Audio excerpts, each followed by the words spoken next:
From my apartment, it's the Survivor Know-It-Alls, and here's the guy who I can't break a stick into. Like, really, that's me, Stephen Fishbach. Hey, and I'm here. Unfortunately, Rob Cesternino and Josh Wigler are both dead.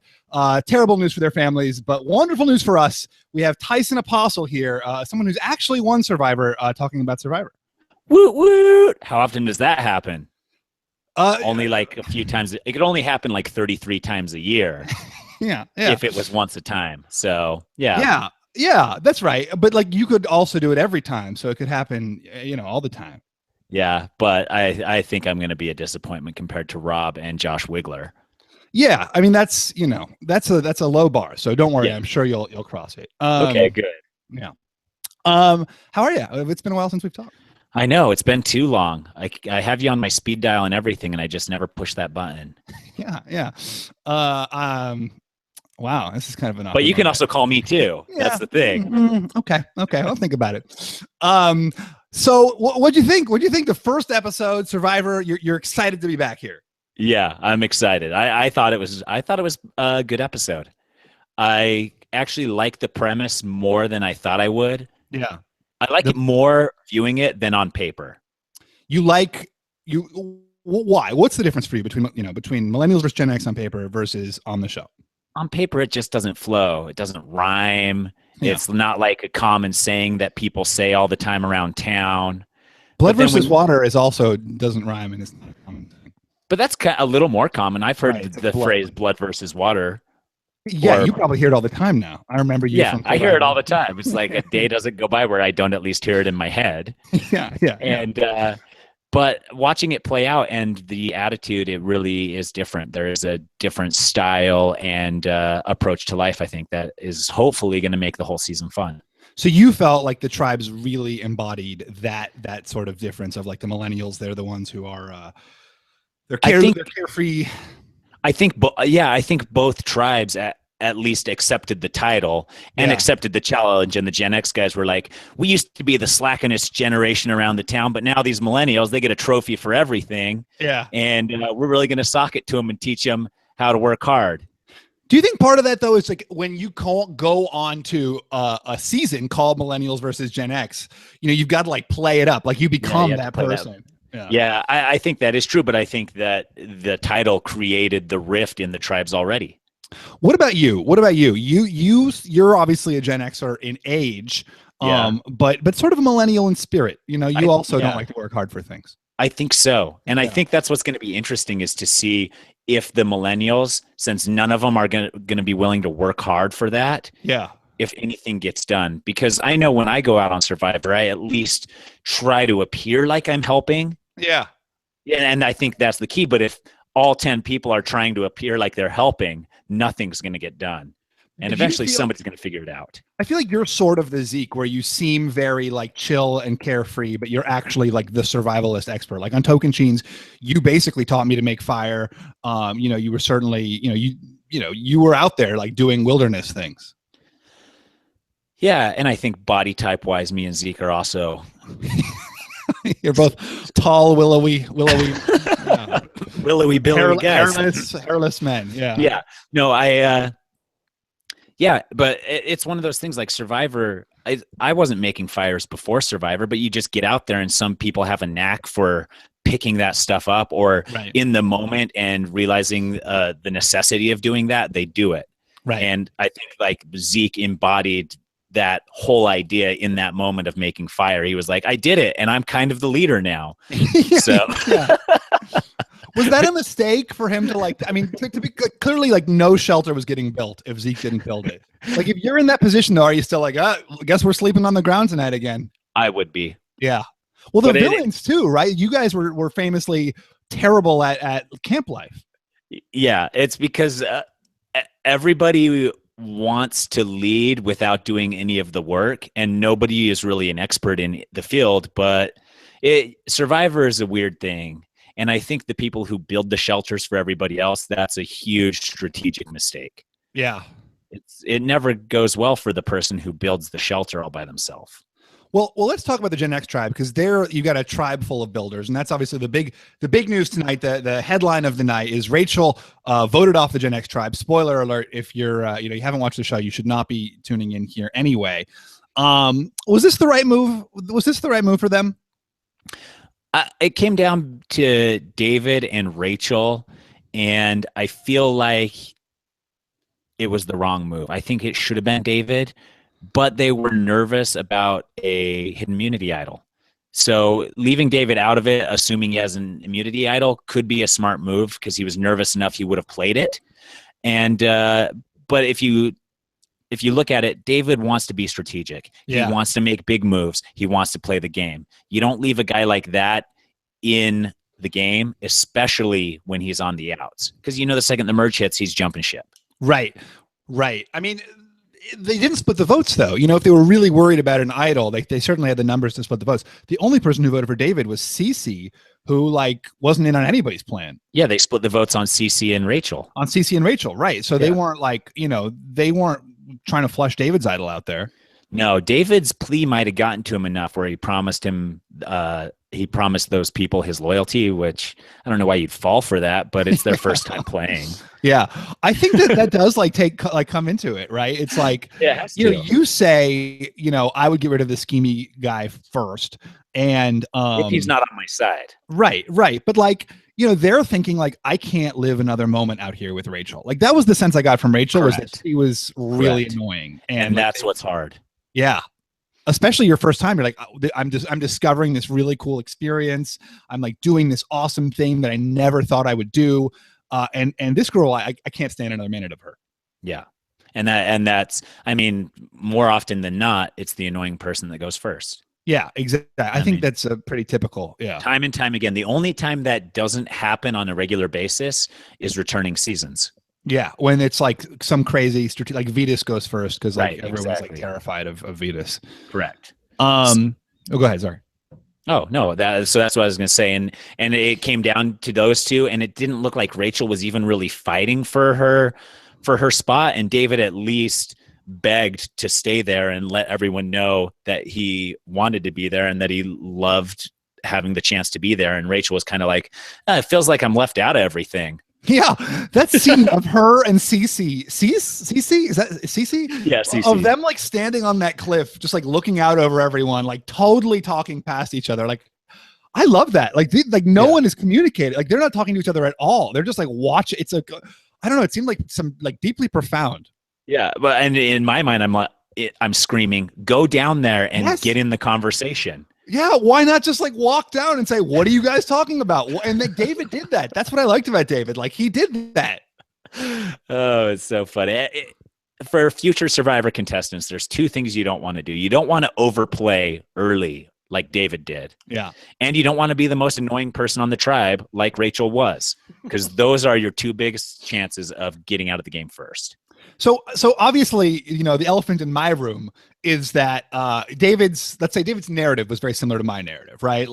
The awkward guy doesn't know how to build shelters on this tribe full of these big manly dudes. He runs around the island looking for idols. Yeah, hard time breaking a stick. My stick was much bigger than that. All right, I was wrestling a tree. Girthier. Yeah. And yours looked like a real good solid dried piece. His was rotten inside, and he still had a hard time. Yes, you're stronger than David.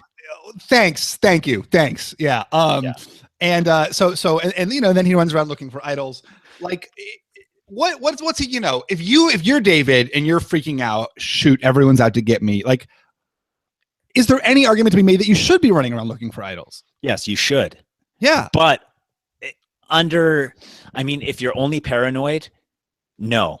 But the second that people are out for you, because he was paranoid that people were out for him because he felt like he was an outcast. Right. And they weren't really. The catalyst in people wanting him out was him looking for idols and then him performing poorly in the challenge. But after performing poorly in the challenge, that's the time when you make your last-ditch efforts. And some of those last-ditch efforts include looking for the idol with no shame. Yeah, right. And he also, even from the get-go, was like, oh my God, look at what Ken has in his pocket. It's an idol. That. He just was operating at an 11. And I thought some of it too was was the people he was cast with. You know, like if he had been with the Zekes and the Hannahs of the world, like he probably would have been on a totally different wavelength. Yeah, he could have been. I mean, his gameplay definitely came out at like a day 32. That's like a day 32 like gameplay when you need one more person out of the game until you have the game in your grips. Locked you know? up. Yeah. And And you're like freaking out. Yeah. and so, yeah, you don't come out playing that strong and expect to last the entire game. So, yeah, it was, and it's crazy because everybody knows that. People who watch the show know that, but these people still can't stop from doing it once they hit the beach. Yeah, you get out there and it's like, I'm on Survivor. I've got so much nervous energy. I got to like do this thing. And like controlling that is hard. But like also though, like you are out there that first day, you know, there's an idol out there. Someone's going to stumble across it. Like, what do you like? Let's say you were, you know, you certainly had this in your third season. And, you know, let's say you went back for a fourth season, day one, you hit the beach. Like, how are you not looking for, like, how are you not like somewhat like kind of looking for an idol? Yeah. You're always somewhat looking for it, but you never want anyone to catch you. Yeah. And I mean, so the times I went, every time you keep your eye open for like the weird standing furniture, you know, the tree, the rock, whatever. And you start looking around that, but you do it as you pass by, and you don't make it that obvious. Those people that are making it obvious, it's crazy to me that is the plan, is to just be like, I don't care what everyone sees. I'm going to go off by myself and look for this idol while everyone watches. Yeah, no, that's, and that's, you know, though, like from the narrative we're seeing, you know, he's right out there in the open. I mean, I remember like that was also the narrative that for me, and I thought, I mean, there's a certain degree, right, where like everyone is always going to think the David is looking for an idol, right? Because he's David. Like, so whenever David's away from camp, people are going to be like, oh, he's looking for an idol, right? And probably everyone is kind of looking for. Clearly, it's like touched a nerve for me here. It's a time thing. If you're gone for 2 minutes, no problem. If you're gone for 10 minutes, that's a problem. Right. So let's talk about the tribe dynamics on the Gen X tribe. Like, how did you think of the way it kind of like shook out with Brett? I mean, would you agree that like Brett and Chris were sort of the leaders out of the gate? Yeah, I think so. And I think Brett actually did is Brett the guy who kind of took charge on the building initially? Yeah, he's the Boston cop. Okay. Chris is the sort of like big guy with the red hair who used to play football. I think he's a lawyer now. Yeah. Who's the more muscular guy? They're both pretty big. I think Chris is maybe the bigger of the two. He was the one who was really getting into it in the challenge. Yeah. Okay. So Chris, I think he had the right approach where he was like, look, I know how to do. Is he the one that was like lived in the jungle in Maui? That was Ken. That was Ken was like the model, right? Like I think Ken needs to step up a little bit more. He said he was going to step up and then he didn't really. Yeah, it's funny. Like, you know, I naturally I'm like, what could the nerd have done right? And you're like, what could this handsome, like lean like guy with ripped abs have done better? Well, Ken had the right approach where he's like, hey, look, I know what to do here, how to build a shelter and stuff, and I'm willing to help and give direction, but I can't do it by myself. Like, we need to, you know. And he's like, and I'm willing to be the leader here, but not the dictator. But then he kind of like disappeared, and in fact, like. He was not in the core six. Like when Brett and Chris were like listing the core six, they were gonna leave him out. Yeah, the outsiders were David and Ken and Cece and Rachel, and I was surprised that Ken was not a part of it. Yeah, which is also a mistake on the Six's part. Yeah, but that's novice gameplay, is leaving people out of the loop. You leave the minimum amount of people out of the loop, and if it's between two people, that means there's two more people that can be included in the six. Yeah. I mean, it's interesting, like to compare. You know, at least they have six, unlike on the Millennial tribe, where you've got the Triforce, which is by its nature 3. It's a Triforce. You know, like you need a 6th force. Yeah, the what do they call that? I don't remember, the triad. Yeah. But people are already onto them, and that's the thing. And those people are just like, we're pretty, and we've always gotten what we wanted. So why wouldn't this just work out for us? And maybe it will. Maybe they'll all get $1 million at the end of this thing. I'm gonna try to have a defense of the Triforce, okay? Because I think we all agree the Triforce is ridiculous. Like they're transparently numerically disadvantaged. There's 3 of them, 4 if you count Michelle. There's 6 people they're leaving out of that. But in any alliance, you have a core alliance. And from the Triforce's perspective, they don't think they're gonna win the vote with 3 votes. They think this is my tight 3. And we're gonna pull in some floaters, and it's gonna be like an onion. We're gonna like do it that way. Like, is there any? What are they doing wrong though? It's just that everyone's onto their game. It's everyone's onto their game, but if they get past a couple votes, it doesn't matter at that point. Right. But Figgy was actually observant to see how tight the 2 boys were, and to be like, I need to join that immediately and get in tight with them to make it a strong 3, because a strong 3 is better than a weak 3. Yeah, and a strong 3 is better than a strong 2. So, and in some ways, a strong 3 is better than a weak 6 or 7. Yeah, no, it is. I mean, if you can have each other's backs to a higher degree, it definitely is. I mean, you and Jervis, I guess Monica, kind of picked apart a bigger group by, pulling different groups of people in. Yeah, and it wasn't even the same. I mean, we were jumping back and forth a little bit. It wasn't voting blocks per se, but that was future play. We hadn't even we were unaware of what the possibilities could be. Just imagine if you went back and you'd be able to put that strategy into play. So there's hope, right? I mean, it's interesting that I actually didn't even notice that about Figgy. Is that you kind of thought she was astute? Yeah, I definitely did. She saw the tight alliance forming between the 2 guys, and she worked her way into it. Yeah. And whether or not that's the thing she's going with, she's at least in that thing. Right. Like she can go elsewhere. And Michelle, she's kind of like the 4th in that group. Yeah, she's like the 4th, and she doesn't know it yet. But when it gets down to 4 people, she's going to start realizing that she's going home next. Yeah, that's when you know. That's when you find out. It's like that's right. It's the Sierra discovery. Yeah. It's funny, like looking at the Hannahs of the world, and like the Maris, like they immediately were like, oh, we're on the outs of this group, but like there were only 3 people who were on the ins. Like I really felt like it was like some kind of, I think I would do that too. It's like some kind of like fundamental nerd narrative that like never leaves you. When you go back on Survivor, you like step right into all your junior high insecurities, and it's like the cool kids are leaving me out of their thing once again. It's like they don't even have a thing. Yeah, there's less of them than there are of us, but I feel like an outcast. Yeah. But it was fun that like Mari then brought together, and in classic millennial fashion, it's like the social media influencer who's like bringing together all of the I thought that too. And I thought she was she was a good speaker, and I was like, oh, she's an entertainer on YouTube. Isn't that what she does? She plays video games on YouTube for people to watch. Yeah. And so I was thinking, oh, this is perfect for her. This is like right down her alley. Yeah, and it was like she aced it. Who do you like on that tribe? Like, who do you think is in a good spot? I actually think she is, as long as she has to not be perceived as the leader for as long as she can, or put somebody else in charge of the Island of Misfits or whatever they're going to call that group. I'm going with the Island of Misfits. Okay, I like that. Yeah, all right. And she's kind of in a good spot for that reason, because she's got those other 3 out there who are such like an obvious target. Like no one's going to be like, oh, Mari's running the show when it's not like the Triforce out there.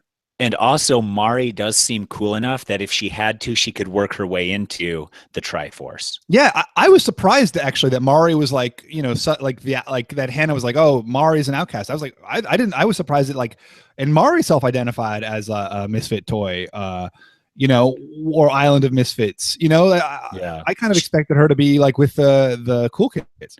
She could have been like 2nd tier cool kid in junior high. And so, when those top tier cool kids get in, she's like, I'm a misfit, but if she's the only one there, she would be the cool kid. So this could have played out differently if those 3 cool kids were replaced by nerds. Yeah.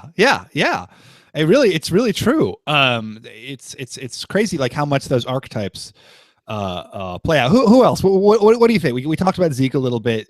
Yeah, I like Zeke. I think he's going to. I think his challenge is going to be keeping his mouth shut as he starts getting frustrated with people. Yeah, and I can see him being confrontational and demeaning And Oh, really? yeah, I think so. I can see him getting angry with people for being stupid. Yeah. Or not doing what he thinks is right. He's, though, like he's a New Yorker. Like we have to bottle up a lot of rage constantly, a lot of surrounded all the time by a lot of stupid people, and have to like not throw elbows on the subway, and I think you learn some skills that way. Okay. So you think he's going to be able to bottle it all in and keep it in? Yeah, I think so. Okay. Yeah, he's fun. I mean, he's got that yacht wear down. Yeah. Who else we got on that tribe that's interesting? It's kind of we kind of hit the big ones. We got the two bros, but they just are broing out. We have bros every season, and these are the bros this season. How does it happen every season? It really is true. Like every season, there's like bros who can't count. Yeah. That's the thing that in casting, they're like, okay, count to 20. And if they get it right, they send them home. If they get it wrong, they're like, you're perfect for the show. Yeah. So, yeah, that could be. Maybe one of them will be the next Joe. White-haired, muscly Joe. Yeah, okay. Like the next cop Joe. Yeah. FBI Joe. They can only dream of being the next Joe. Yeah. So what about the challenge? So it was interesting. Like, I like that. You like this twist. Oh, I love the twist. I love the more that Jeff makes these people choose, the better it is. Even early on when they had to choose the first challenge, when they were grabbing their gear and they had like choose the chickens or the fishing gear, choose the pots and pans or the hammer. I like that. I think that adds a new level to the game where it does. It's like, are we good enough at puzzles that we can deal with the handicap in the puzzle to get started a little quicker? Quick question, but who's picking? I didn't understand the hammer. They're like, it was literally just a hammer. There was no nails. Yeah, then I think they got nails because I saw later that somebody was hammering with a rock. Oh, so there were nails. So I think nails were available to everyone. You just needed a hammer if you wanted a hammer rather than find a rock. Can we go through those choices? Hammer or pot and bowls? What do you pick? You choose the pot and bowls. Why? And this is just from playing Survivor in the past. I mean, you watch these guys and they're doing the same things you and I did in Tocantins, where it's like, let's grab this bundle of sticks. We're going to build our shelter with it. Right, and then it's like 800 pounds. And when you get to your island, there's sticks there already. So it's like, I just carried 100 pounds of sticks through the forest. Yeah. So it's like they're making these mistakes, but they don't know any better. But so explain why the pot is better than the hammer, because that may not be intuitive. I mean, I think there were multiple pots and pans. There was a couple things. There was a couple bowls. Yeah, you can cook with them. You can boil water, and that's more important than hammering a nail in. There's very little hammering that happens in Survivor, and you need to boil constantly and just have to like eat, sharing food. It's What about the fishing gear versus the chickens? This was a more interesting choice because I'm actually not sure where I net out on this. I would choose the fishing gear. Yeah. But a lot of seasons people don't get any fish and they have the fishing gear. Yeah. Is it two in the one in the hand is better than two in the bush? Isn't that what they say? Something like that? Yeah, I think that's right. Yeah. So you could use that here. Well, the chickens will run around in the bush. Well, one in the hand is the chickens. Oh, okay. Or in the bush, something you don't already have is the fishing gear. Well, there's no fish in the bush though. No. Well, underwater bushes. Oh, that's true. Like kelp or whatever. Seaweed. Yeah. So I think I would go with the fishing gear. I think there's more opportunity for more food. Yeah, I think that's right. Okay, but it's not as clear cut a decision. It's not as clear cut as because it is a little more confusing. It is the case that in a lot of these seasons they don't. There's not a lot of fish to catch. Right. What about so we get to the challenge, and I agree with you. I love the choices. It's always interesting. It's interesting because like in the moment it's interesting. What are they going to choose? And it's interesting because like then afterwards there's like repercussions. There can be repercussions to the choices they make. And who's going to take charge? Because someone is forced to take charge in those moments. Yeah, someone has to make the call. So what did you think of the calls they made? I I think that, I mean, obviously the millennials chose right because they won the challenge. But the Gen X people, I mean, they weren't going to get through that. And Jeff made the point too, is like these body types are bigger and they're not going to get through the tighter netting. And that's correct. I feel like they should have attempted the balance beam. I feel like more people should have attempted that. Yeah, I was surprised the balance beam of all things. I mean, it wasn't that long. Yeah, nobody attempted it at all. Yeah, I was surprised they didn't at least like give it a go. Yeah, just one try. That's what, 20 seconds of your time? Yeah. And it really does all come down to the puzzle. Like in a puzzle like that, I haven't solved a lot of Survivor puzzles because people are usually so eager to go on them, and I'm like, put me out. You know, I don't want. Yeah, it's your own. You're sealing your own fate, bro, by raising your hand to do the puzzle, and that's what we actually saw with Rachel and David. Yes, like even if it's not your fault, you know, like they had a harder puzzle, they lost, they couldn't figure it out. You know, maybe it was their fault, maybe it wasn't, but like by putting yourself in that position, like why would you do that? Yeah, I always say a puzzle is a crapshoot. I mean, physically, you can look at a challenge and say, I can physically do that, and I'm not going to be the worst. But looking at a puzzle, you don't know. Like once you get in there and your mind gets it together, it might just go together, and you may just be stuck somewhere and not be able to do any of it. Some of those things, it's like, you like see it or you don't see it, you know, and like, you know, you happen to put the one piece that needed to be laid to get everything else built around it. And so I never raise my hand to do puzzles for that exact reason. Let somebody else put themselves out there. This early game is all about putting yourself out there as few times as possible. Yeah. Yeah, it's true. You want to you don't want to be obvious, you know, because people are looking for a reason to vote someone out. You know, they got to pick someone, and like, they're just looking, give them an excuse. Yeah. And that's all they need. And in those early moments, that's all you have to go off of. Yeah. You know, and there's also just like jivingness, you know, it's like who bonds with who do you just like, you know, I feel like there's a lot of luck there, you know, and someone like David had bad luck, and someone like, you know, was it bad luck, or is that just because he's not a people person?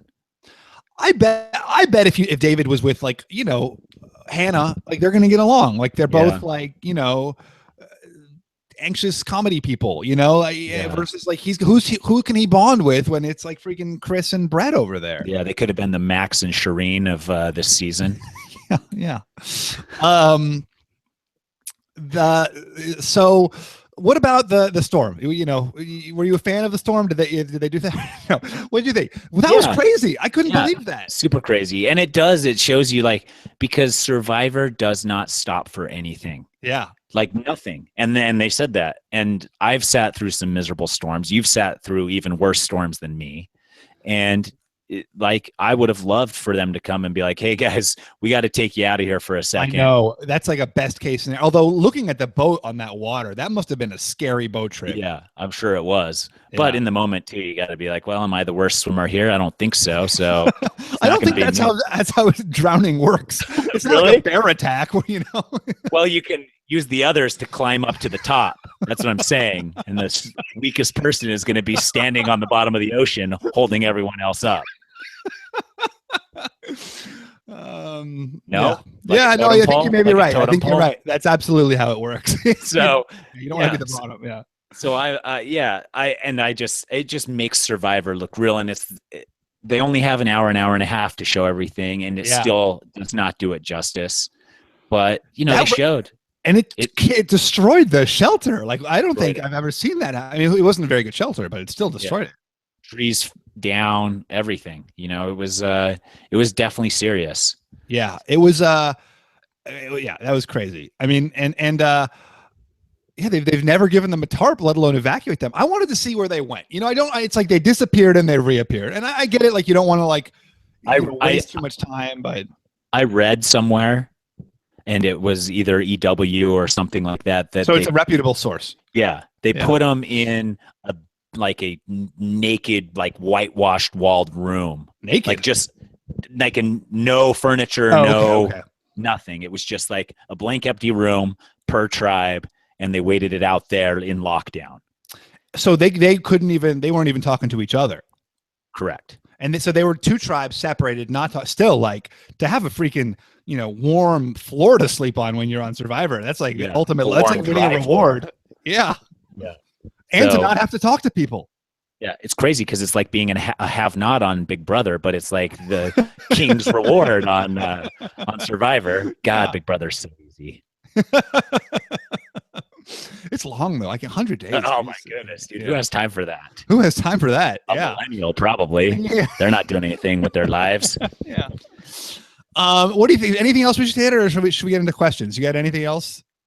No, I mean, I wish they would have had cameras in the lockdown area and just like you get people's reaction and be like, this is where they're staying for the night. We had to evacuate them. Kind of like when they broke the fourth wall with Caleb when he passed out. And, right.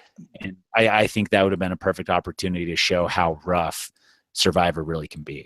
I thought that would have been cool too. I mean, granted, right. I mean, you did this limited time in the premiere, but the crazy thing was after they left that beach, there was someone filming. Maybe they left a camera or something, but like someone filmed the shelter falling over, meaning there was a camera on the beach filming the shelter fall over. I'm guessing they didn't just like, hey, see, like, peace out, camera, good luck. I bet there was someone there. Yeah, there's someone there. It's fine. One guy by himself with a camera can take care of it, but when you put like 10 millennials on a beach with falling trees, one of them's going to get clunked on the head. I guess that's right. You know, kudos once again to the Survivor camera people though, because those guys are doing everything the survivors are, but like also carrying these rigs and working. It's unbelievable. Yeah, it really is. Those guys are muscular. They got chiseled features. They're very handsome. Yeah. Oh my God. Yeah. All right.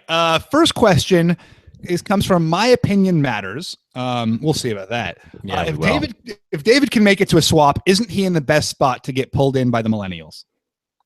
Yes, he definitely is. I feel like we already went over this, and it's just because he's on the outside, and so it's like whoever's on the outside, whether you pull him along or not, they're going to jump ship. So David already feels the rift between himself and the tribe, and he's going away from that the second he can. But isn't jumping ship, like, when does the person who jumps ship ever win the game?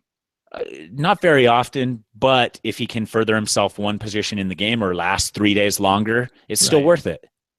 Yeah, I guess it's such an unfortunate position, and again, it's like how do you play that when your tribe dislikes you? Like, you can flip to the other tribe, but you're not winning the game that way. Like, you've got to like create something new. You know, the move there is to like bring in a new. It's like it's like you in Blood versus Water, right? Like, you didn't jump ship, you like built a new ship. Yeah, well, and that's what David is going to have to do here. He's going to have to. And for his gameplay, I think he needs to bond with people on his tribe and create something tight. He has time. He has time to create something tight. And if he can do that, then he has a better chance of making it well past the merge instead of being the guy that jumps ship and then gets voted out on the bottom of that other side. Well, this is actually sort of what my blog is going to be about tomorrow, which is that it was so interesting to me how, on the millennial side of the tribe, in the millennial side, all of the outcasts banded together. But then on the Gen X side, right, all of the outcasts, like, they were off by themselves. They weren't talking to each other at all. You had Ken, David, Rachel, and Cece, who were all sort of on the outside of that group of six. Now, if that group of six had split the votes, which they did, and David, Ken, Rachel, and Cece had voted together, they could have taken over. Right. And I don't know if that's a millennial and Gen X difference, in that the Gen X were kind of all just looking out for themselves and throwing other people under the bus, so to speak, or just hoping it's not them, where the millennials were like, I think it could be us. Let's get out of here, or let's band together and get these other people out. I think it may be generational. I mean, there is that kind of like loser loner sort of sensibility in the Gen Xers. Yeah. Or the kind of like, as long as it's not me. Yeah. Instead of changing your entire fate, just being like, as long as it's not me this time, I'm good. Yeah. Now it's like, I'm a nerd. I'm going to make an app and take over the world. Yeah. And they do. They do. And it's irritating because why can't I make an app, Stephen? Yeah. Is it because I'm Generation X? It's a generational thing. It has nothing to do with your programming skills or, business savvy. Damn it. Yeah. Well, okay. Anthony S. Yeah, go ahead. He asks, do you think it's fair that Jeff blew up Will's spot by telling everyone on the mat that someone was born in 1997? What do you think? I was on the fence about that. I thought, whatever, like, it's fine. Like, no one's going to think Will's, 60. Yeah. And they gave him the opportunity to pass. Like, he said, if you if you feel so inclined, raise your hand. Right. And it's like he's on a tribe full of young people. Right. So saying that you're the youngest person, I feel is only going to help your game. Like, I'm young, I'm naive. Just tell me what to do and I'll do it. And like Jeff is going to ask people questions, you know, like that's part of the game is like dealing with Jeff's questions. And like, if you can't deal with like, how old are you? You know, you're really in trouble. Yeah. Or even have a lie for that moment. You know, how old are you? I'm 73. Yeah. Yeah. So yeah, I think it's fine. It's one of those things where it's people think those things matter, but they don't. I don't think age really plays a huge factor in Survivor. Oh, really? I've always felt like there's a maturity issue. Like the sweet spot is to like, you know. No, it is a maturity issue, but that's a personality thing more than an age thing. I mean, granted, the older you are, the more mature you should be, but there's nothing you can do to hide your maturity level. You can't be like, oh, I'm super mature, guys. Did you notice how all the mature things I did today around camp? That is actually what young people do, though. It's like they talk about how mature they are. I feel like Joe Englund was always like, I'm almost, a real human. Yeah, I'm going to date Kelly's Wigglesworth to prove how mature I am. Yeah, okay. They've got a new show. Okay, no comment.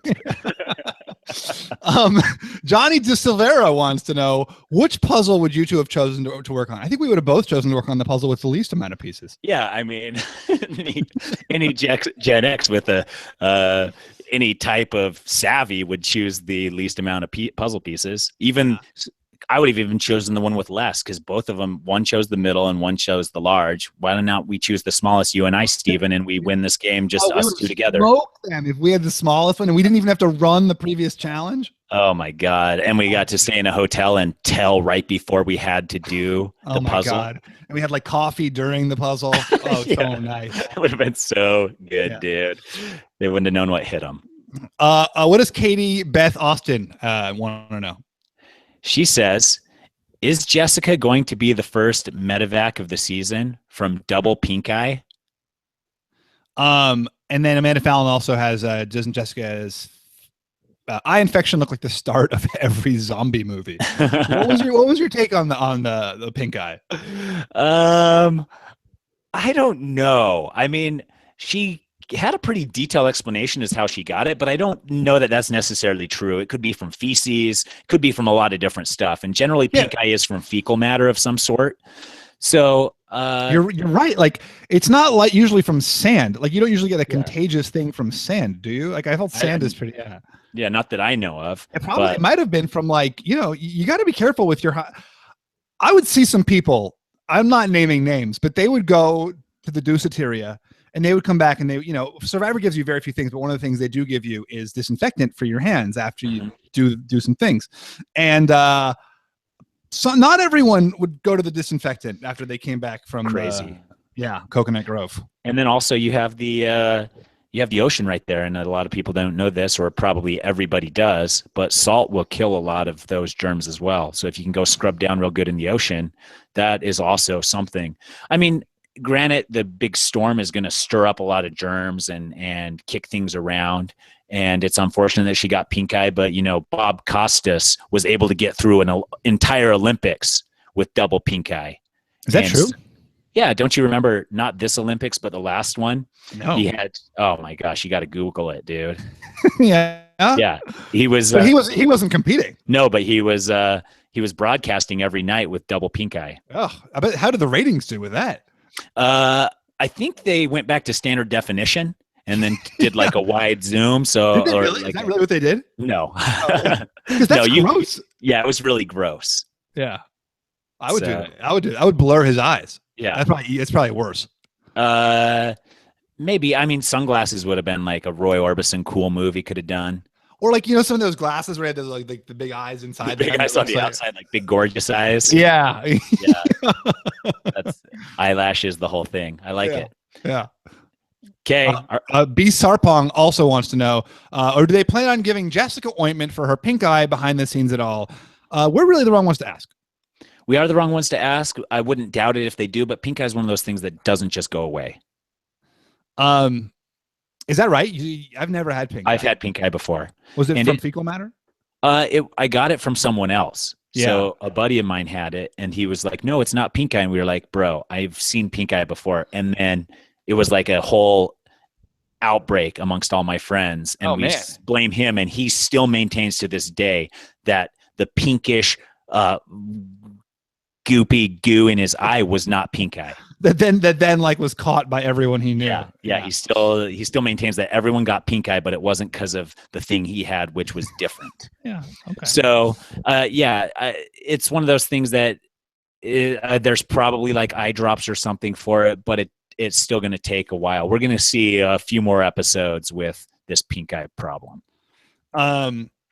Interesting. Well, I really don't want to. It's too bad. What do you think? I like Jessica. We didn't talk about Jessica, and we didn't talk about the legacy, whatever it's called, clue, or the legacy advantage, or whatever it is. Yeah, you have a mystery advantage day that will reveal itself on day 36. Let's speculate idly. What do you think? I think it's an advantage to a challenge. That's what I think. And I think it's the perfect time because it's getting down to the nitty gritty there. And I like how if she gets voted out, she has to gift it to someone else. Yeah. Because then we're going to definitely see it get played. Right. Otherwise, it's 100% not making it to the end. Well, like 99.9%. I guess nothing is 100%.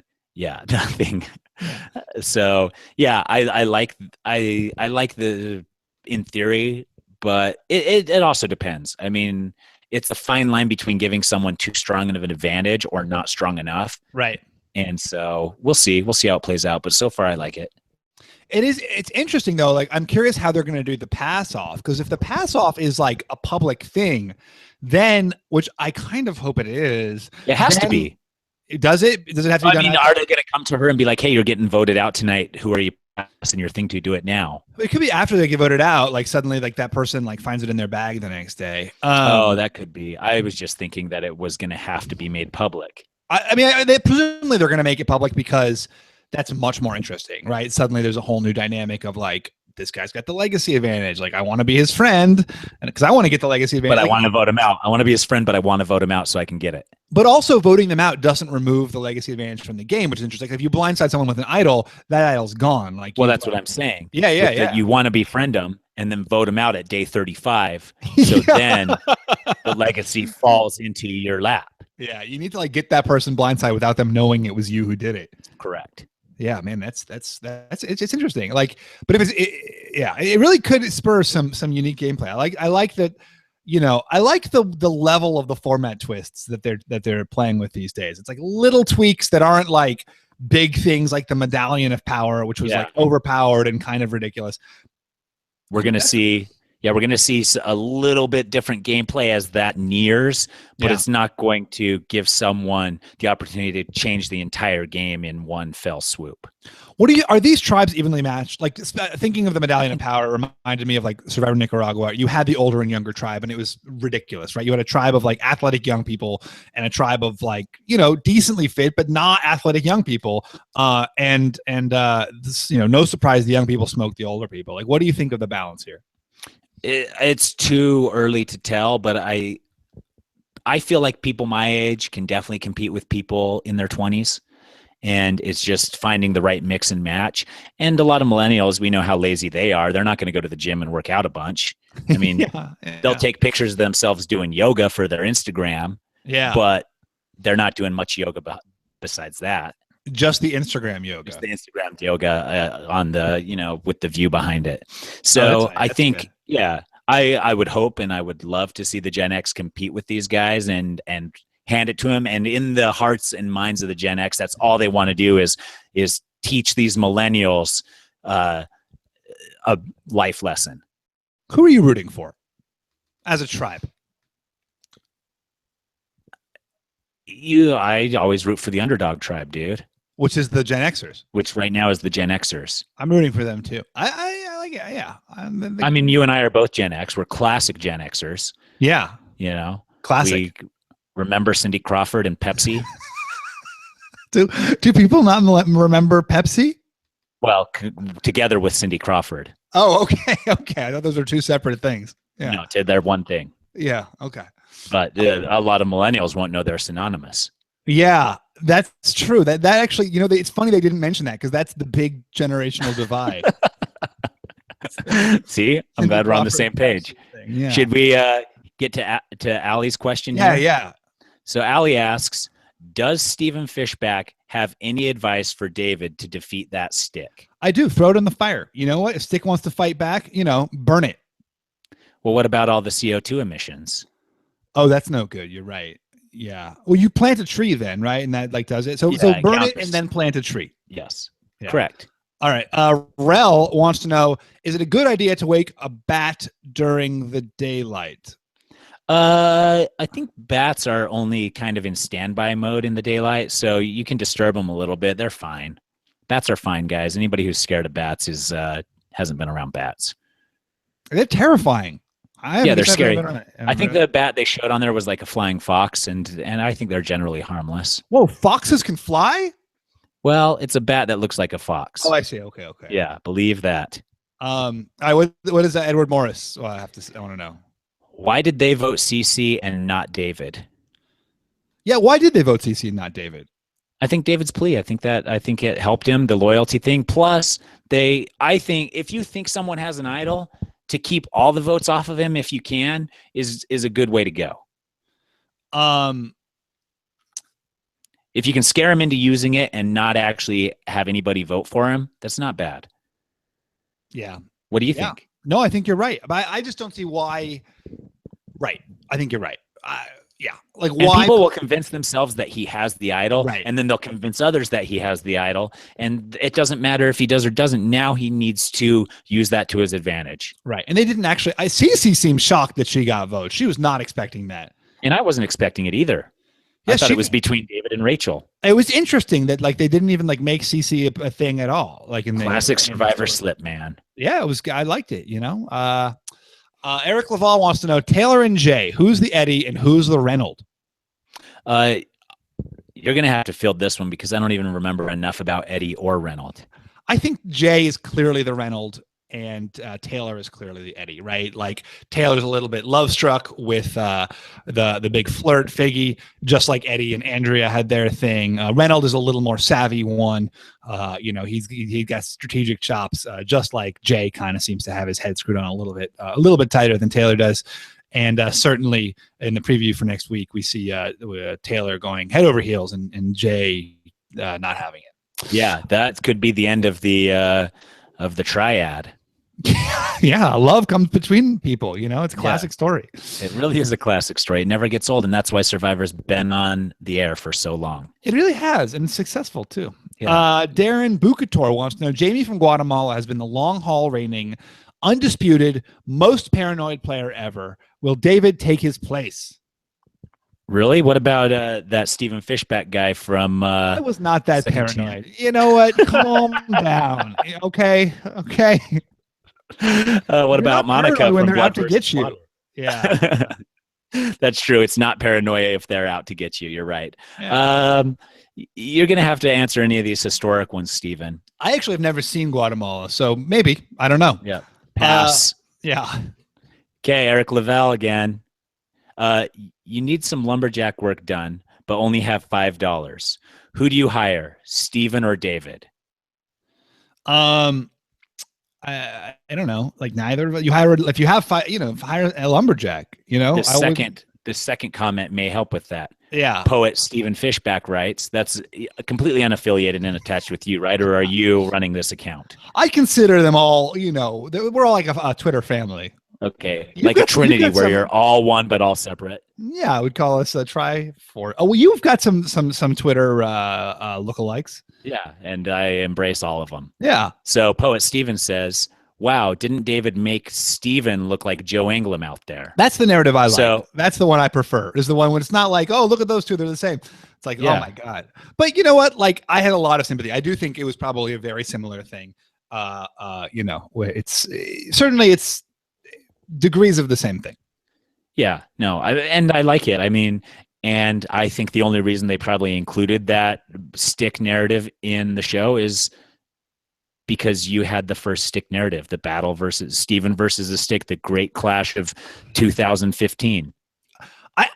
not to be, I actually think there's a chance that it was an homage to that. Like maybe here's the thing about like the Survivor producers, like they're huge fans of the show. And I feel like a lot of people think like, oh, I just saw this crazy like callback to this other thing. And like, wouldn't that be crazy if that was actually a callback? Like it was probably a callback. Like these guys, like they're experts. You know, I feel like sometimes people are like, oh, the producers, what do they know what they're doing? You know, these people are the people who make this show, who dedicate their lives to making this show. Like, you know, and then what's cool is they make it like great for the casual viewers and they make it great for the super fans. And like, that's what they're intending to do. So they are creating these like little moments that are supposed to be like, you know, references to the past seasons.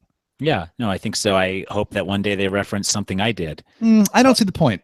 Yeah, I don't either, honestly, but I was just like in my heart, I was just hoping. Yeah. Haiku Fishbach hits us, huh? Yeah, Haiku Fishbach wants to know, was Jeff trying to get Sia money by saving the chickens during the evacuation? And was Jeff trying? Yeah. Many people will say that Jeff has enough money and that wouldn't concern him, but if there's a person that says they don't want an extra 50 or 100 grand, that person is lying to you. Yeah. You know what? No matter how much money you have, you always want more. Yeah. I'd give everything I have for just a little bit more. It's classic Mr. Burns line. Yeah, exactly. It's one of my favorite Simpsons lines of all time. All right, let's just take a couple more. I'll do one and you'll do one. Okay. Survivor Central wants to know, a pretty people alliance of 4 in a 10-person tribe have Figgy, Jay, Michelle, and Taylor. Never seen Caramoan. All right, it's a historical question. Yes, it's very reminiscent of the Allie, Reynold, Eddie, and Hope Alliance, and many other alliances of people who were not able to count. You know, Matt Quinlan comes to mind from Survivor, whatever that was. Colton's sort of One World, and you know, a lot. And typically, I think, again, it's people who they've got their core group and they think they're going to pick up some stragglers. And they don't realize they've alienated everyone outside their core group. Yeah, that's the trick. It's nice to have that real strong core group, but if you alienate people, that's worthless. Yeah. And one more. Oh, this is a Tyson. Yeah, Fat Tyson Apostol, which is not currently me, but in maybe 5 or 10 years, I will trade my current Twitter account with the Fat Tyson Apostol Twitter account. Yeah. So here's what he asks. Are they painting David right with a Cochrane-like zero to hero arc? I think possibly, right? Like, yeah, I think so too. You saw the tears, you saw the emotion, the love for the game. Yeah. I definitely think David is going to have grows, you know, this sort of Suri arc where he starts out like Suri starts out, she's afraid of leaves, and then, you know, then she's like the strategic mastermind of the thing. Yeah, and he's himself has said he's there for the strategy, and the nature stuff scares him to death. Yeah, I think that's right. Okay, so thank you guys. Thank you, Tyson. Thank you for bearing with me. I'm not used to driving the conversation, so I'm glad you did, because I would have just sat here in silence. That could have been interesting. It would have been like a performance piece. Yeah. What typically this is the part where Rob promotes what he's got coming up on the show.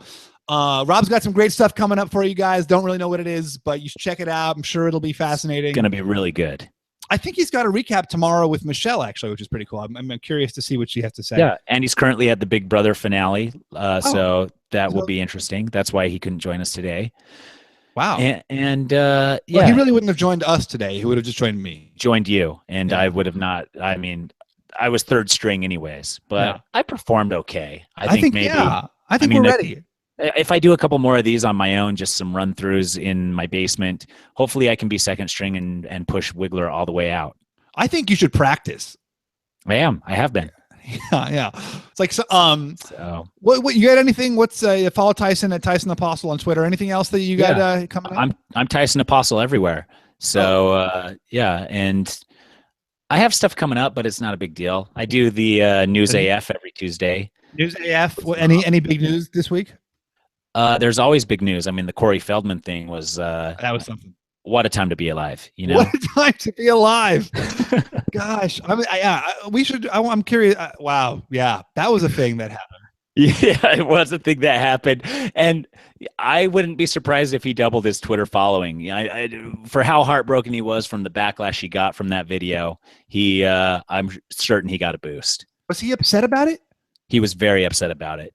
Said he Wow. couldn't even get out of bed. And this is, it doesn't get more millennial than this. His attitude was, we tried our hardest. And so I don't know why everybody's hassling us about why it was so terrible, because we tried our hardest. What more can you ask of us than trying our hardest? I guess that's right. As long as someone is trying hard, they shouldn't have to create something good. Yeah, exactly. Yeah. All right. Well, Tyson, I'll talk to you soon. And the rest of you guys, I'm excited to see you next week. I'm at, oh shoot, we didn't put our Twitter handles on the screen. I'm at Stephen Fishbach. It's spelled like step hen Fishbach, like that's a step hen, Fishbach, not BACK.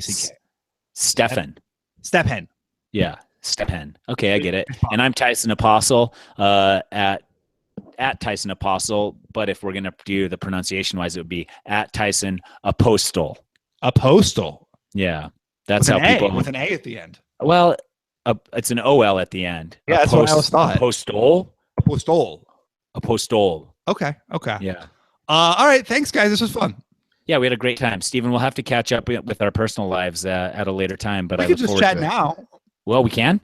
Yeah. How's everything? No, let's not. Let's save it for another time. Yeah, more private venue where we can send pictures to each other and stuff.